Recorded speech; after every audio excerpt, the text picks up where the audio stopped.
Hello, this is Matthew Chan with Robert Krasankis, and we're coming to you with another ELI video update.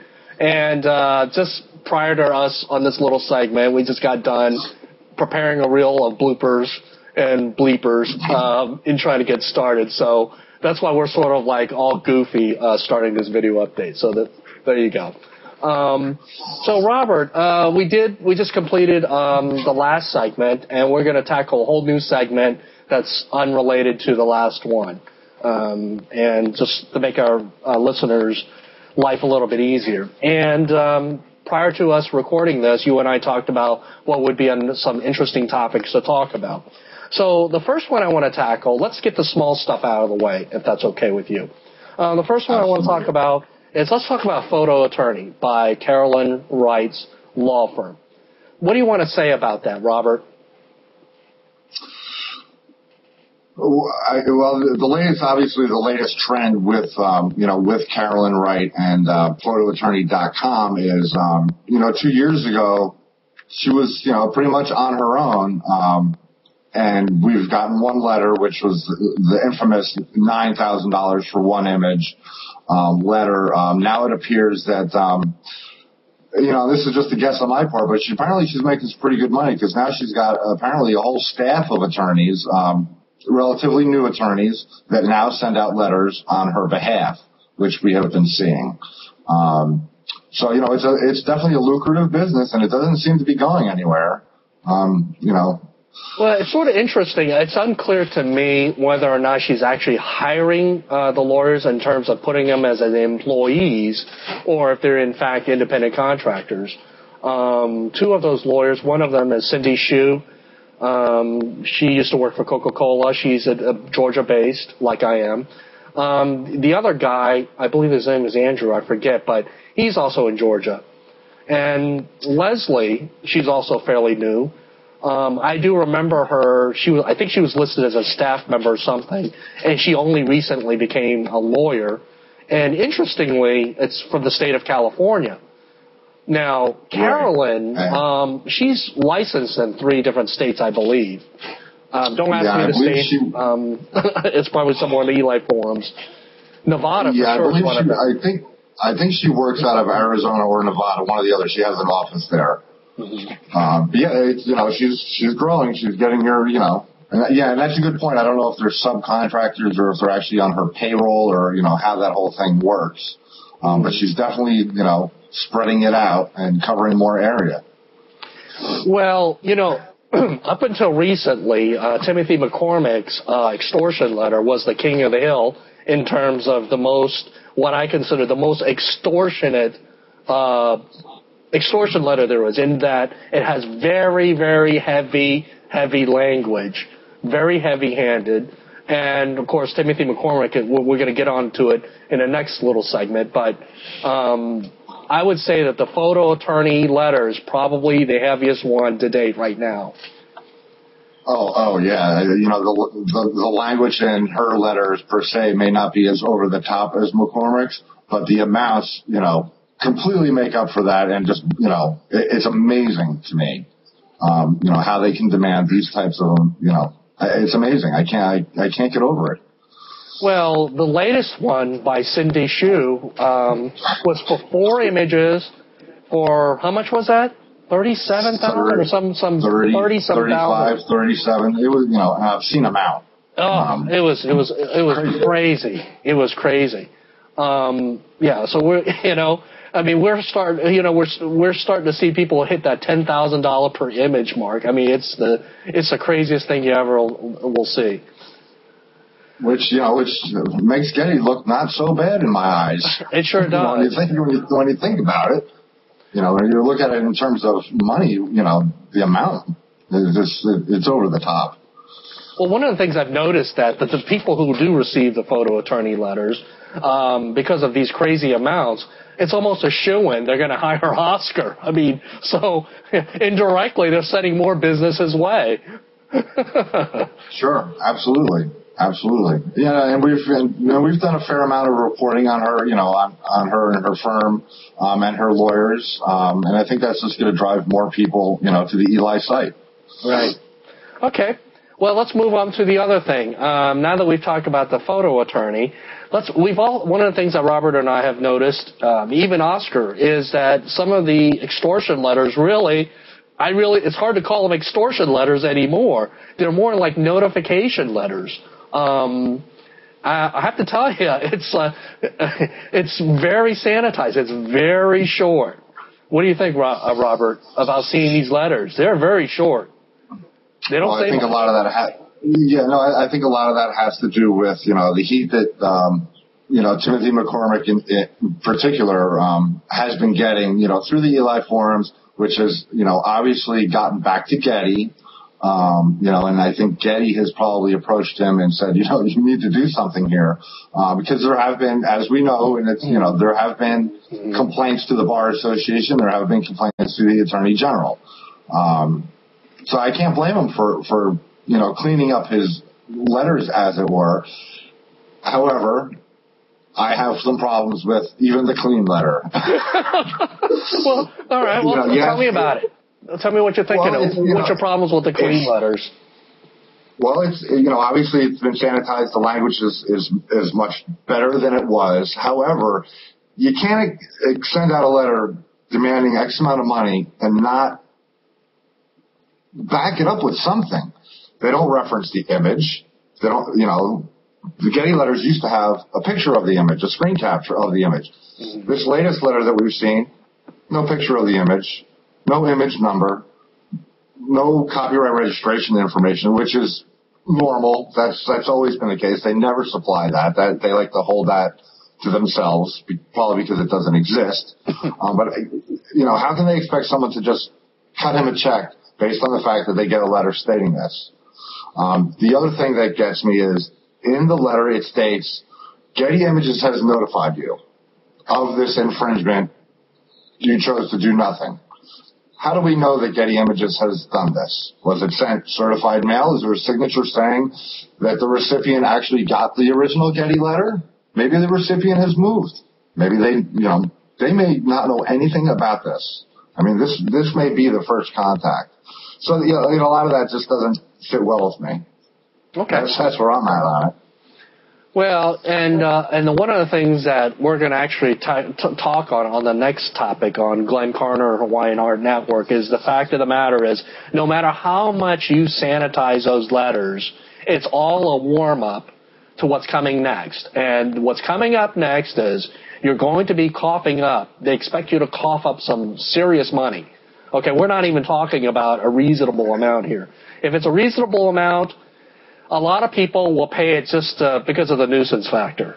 Doesn't even make it right, but they'll just say, oh, let's just get it out of my life and just be done with it. You know what I'm saying? Mm-hmm. Yeah.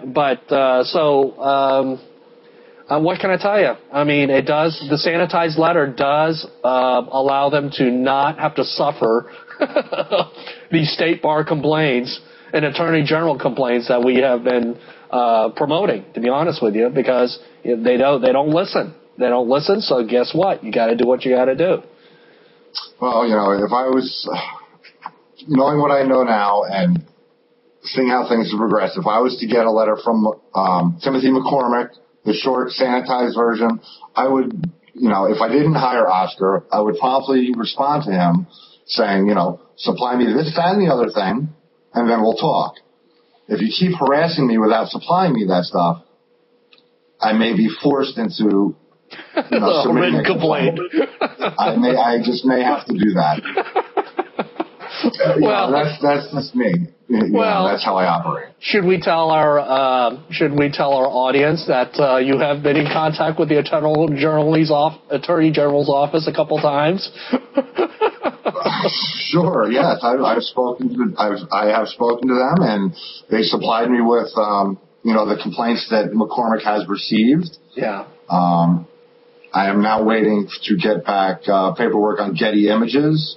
That will take upwards of 2 weeks, and I can only assume the length it's taken is probably because they have to dig through a lot of paperwork. That's my guess.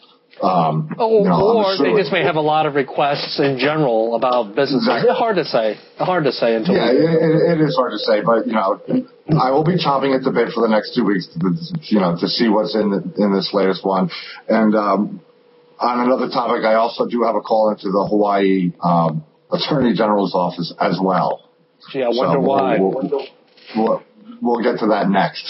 Yeah, well, and we were talking about this because the Attorney General's office is really one of the best kept secrets in terms of filing a complaint, and even if it technically doesn't go anywhere, it's a matter of public record. So any business that cares about their reputation is not going to want any public complaints lodged on the Attorney General's office. And that's just a fact. And, I learned this from obviously a different case, and so it's quite pertinent, and I'm quite happy that people are taking advantage of this very free resource. All you have to do is take the time to write the letter, sign your name to it, and, of course, don't write frivolous complaints. I always tell people that. Make sure that you mean what you say, and don't make up stuff. Yeah, and have something to back it up. And I think what's also important for people to know is that there's a distinct difference between how the Attorney General works and how the State Bar Association will work. The State Bar, they may get complaints, but if they don't act on those complaints, you're not going to get them. They're not going to show them. They're not going to say that so-and-so complained, but we didn't do anything about it. You'll never get to know that. The only time that you'll get that information is if they actually, did something in response to that complaint. Then that would become a public record, as far as I understand it. Yeah. So just because somebody complains to the Bar Association doesn't necessarily mean we'll ever hear about that. No, we may not hear about it, but I am quite certain from the lawyers I've talked to is the complaints that are filed to the State Bar, the lawyers do hear about them, and they are they may not get disbarred over it, or they may not suffer any negative consequences, but they are required to respond to them in some shape. Oh yeah, absolutely. Yeah, the lawyer. I'm saying we as the public. Oh yeah, the that's lawyers, correct. The lawyers definitely made aware of it, no doubt. Right. But we as the public, we can't go to the Bar Association and request those records because they're not there unless, of course, they punish them for some reason or there was some kind of repercussions. Yeah, I think you have to really cross the line to get sanctioned, if you will. But anyway, okay, enough on that. We're going to move on to our very last. Our most favorite topic in recent times, and it has to do with our little friend in Hawaii, Glen Carner, who we have been talking about. He's the CEO of Hawaiian Art Network, and he has finally made a debut on the ELI forums. In fact, he is the first person that we know of that has identified himself as being part of the stock photo industry. And for that matter, he's the owner, for all intents and purposes, of Hawaiian Art Network. And he's been his attorneys have been blasting out some of the most vicious extortion letters we've ever seen. And he's out on our website, in our ELI forums, participating. So, Robert, talk to me, Robert. What do you think about Glen? I know you want to say something. Yeah, well, I got to go back to your day. Your daily double special, your 2-for-1 special. Yeah, it needs to be out there that not only does he own Hawaiian Art Network, he owns Copyright Services International LLC also. Well, that's so not only is he trying to look out for his artists under his umbrella of hand, but he's also the enforcer from Copyright Service International. So already, we already know that the stock image company is very incestuous. This just drives the point home. You can't get any more incestuous than what you see here. One guy, two businesses, both hands in the pot. It's sort of interesting to me that for a long time we kept on talking about Hawaiian Art Network, and he never really said anything. Now all of a sudden, he's launching Copyright Services International. He makes a phone call, or not him personally, he has one of his staff members make a phone call. They report it to us. We put it on the ELI forums, and bang, he shows up. I mean, was that not quick? I mean, sort of like he launches the new version of Copyright Services International, and bang, he shows up on our doorstep. Well, that's just, I think he's been on the forums, for quite some time, as a guest, not logged in, not registered, and reading and following. And I think when he saw this, that, we brought his new business up to the forefront, and the fact that, he's, trying a different tactic with a phone call as opposed to a letter. I think he wanted to try to quash that as quickly as he could. Hence, he decided to come onto the forum. Now, whether that's going to work out for him, remains to be seen. And I'm not going to say, you asked me, your original question was, what do I think about Glen Carner? I really don't think anything of him, on a personal level. I don't know the guy. So, I'm not going to bash him personally. Really? No, okay. I'm not. Even though he's, he doesn't like being called a copyright troll, obviously, but, I don't know the guy personally, so I can't make a judgment on that, but I can certainly make a judgment on his business practices and the way that he chooses to do things. Yeah. So, I'm going to behave myself, in other words. Yeah. I talked to Oscar about this. Obviously, we all have our own opinions on certain events, but I'm always interested in hearing what other people think. And obviously, Oscar is one of these people that I obviously respect. Since I worked with him, and I said, well, what do you think this is doing? And he basically, he felt like that he's in for damage control. So that we've harassed him a lot of grief. And that's why he's out here. General consensus. Yeah, that's the general consensus. It's a PR move. It's damage control, but I just don't think it's working out too well. I think it's a little late for that. And the thing about Glen's case, which he doesn't get, but maybe when he watches this video he'll get, is that he's guilty by association. I mean, remember one of his posts, how he didn't have any control over the lawyers and what they sent out? I said, that's because, I didn't really say it in these exact words, but I was thinking to myself, because you're an idiot. That's the reason why. Look, there's no lawyer that's going to do whatever they're going to do without your approval if you ask for approval, okay? If you just turn them free rein, of course they're going to do whatever you want. You have to be smart enough to say, look, you're representing me. I want to be able to approve the language you're using to send out or what you do. It's very simple. I completely agree. And, to go back to when I hired Oscar on my Getty Images letter, I hired him and, a couple days later I had a letter back. And he said, read this letter over, make sure it's okay with you before I send it. I think that's common practice. I would think that a lawyer's going to do that regardless. Mm-hmm. I think even if the client says, go ahead, do it, just go ahead and handle it on your own and don't worry about it. I don't think any lawyer would do that. Mm-hmm. I think they're still going to send a copy to the client just to cover their rear end.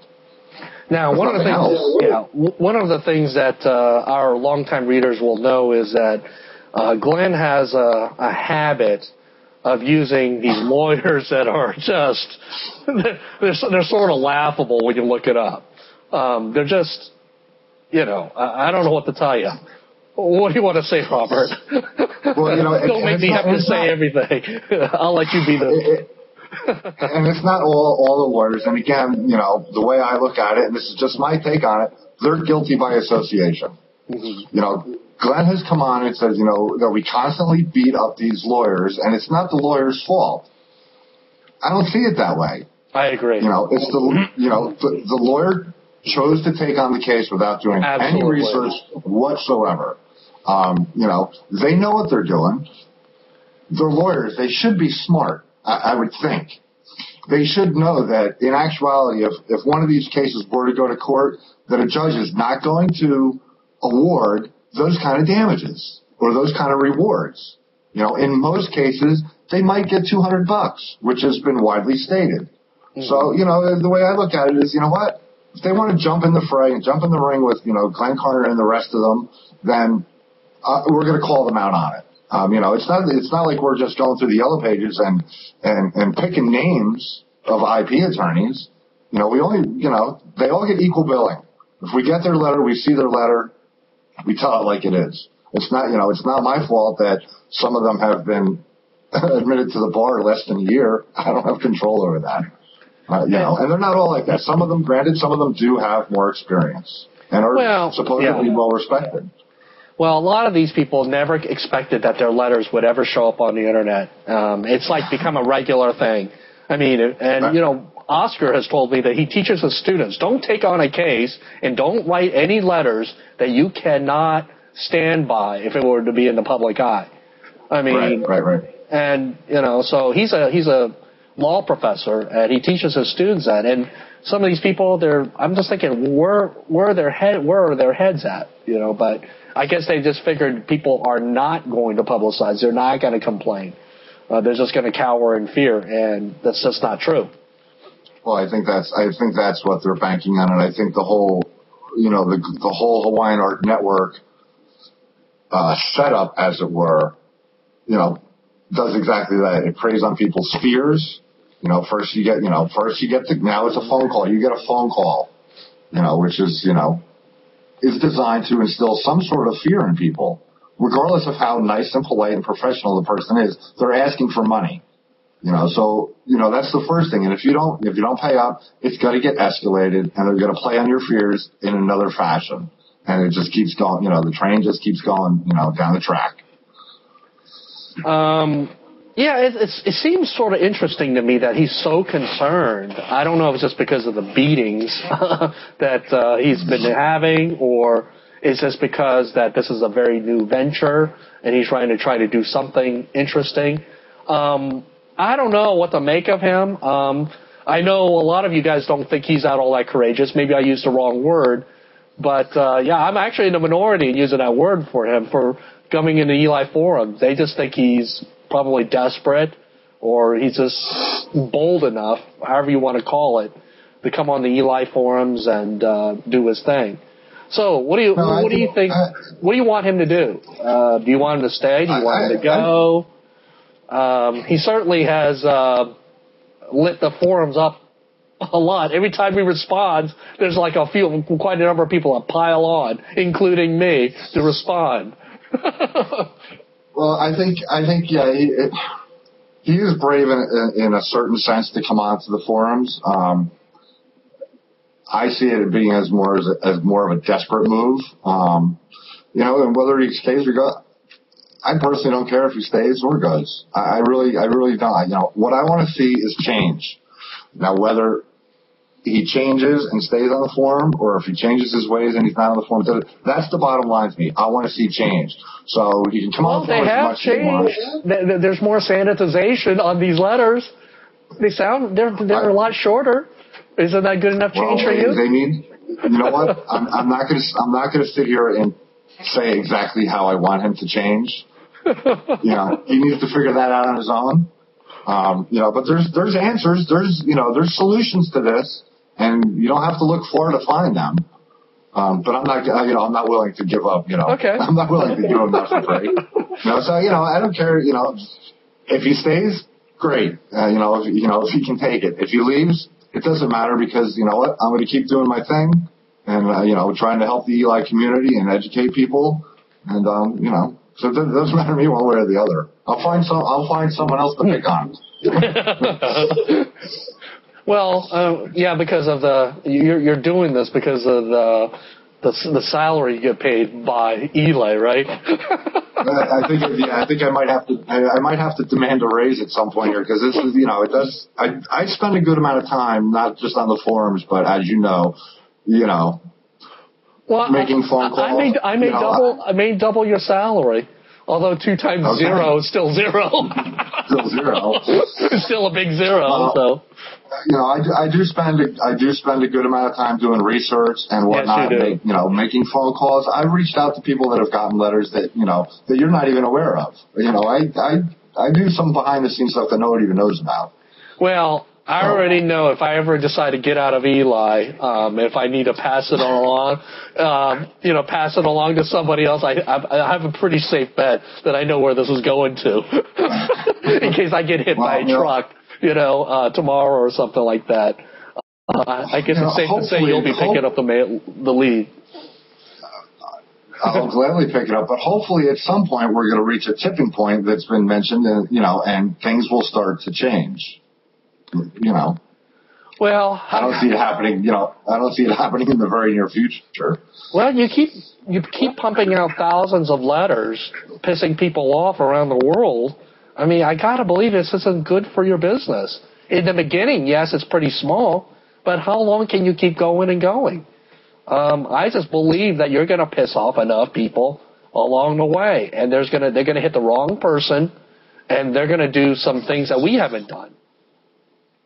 Yeah, well, I think, as far as that, concerning that, I think Getty will be in it for the long haul. They've got, obviously they got very deep pockets. They're a huge company, and obviously they don't really care how many people they piss off, because it's all a numbers game to them. Now, Hawaiian Art Network, on the other hand, small company. I don't know how long they could survive in this environment. Now he has a countersuit filed against him. He was paying money to file that lawsuit to begin with. Now he's going to be spending money to defend this countersuit. I just don't know, I don't know if they're on life support, and maybe that's part of the reason why he came on, to try to, for this little PR campaign, to try to save this, sinking ship. I don't know. And I don't know that that's necessarily the case. He may have a lot of money, and he may not care about spending that money. I guess that's yet to be seen. We'll have to, we'll follow the lawsuit, and I check Pacer every day to see if there's any updates. Yeah. Pacer is not a free service, unfortunately. No, it's not. And, I get in there and, I find all kinds of neat little nuggets in there. And before I know it, I spend $40-$50 for the month. But you know what?